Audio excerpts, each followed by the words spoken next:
Mr. Speaker, a few minutes ago, His Excellency John Dramani Mahama, the President, directed that the Ministry of Communications, Digital Technology and Innovation work with the regulator, the NCA, to allow all the affected radio stations some additional time to correct the identified breaches within a defined time frame. Those who fail to do so shall have their authorizations formally revoked under the law.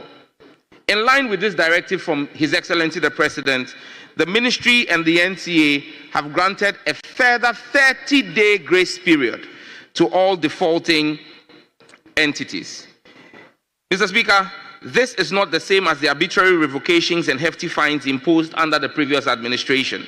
As the current government, the Ministry has also been instructed to waive all the applicable fines that should have been applied to the defaulting entities. Mr. Speaker, since morning, I have received calls from colleagues on both sides of the aisle, notifying me that some interests they may hold have been affected by the ongoing exercise. Dear honorable colleagues, we passed the laws and have a high bar set for ourselves as honorable members of this august house. We need to lead the way with exemplary conduct. As a ministry and regulator, we are status agnostic and will be fair to everyone irrespective of ethnic, religious, political, or social affiliation.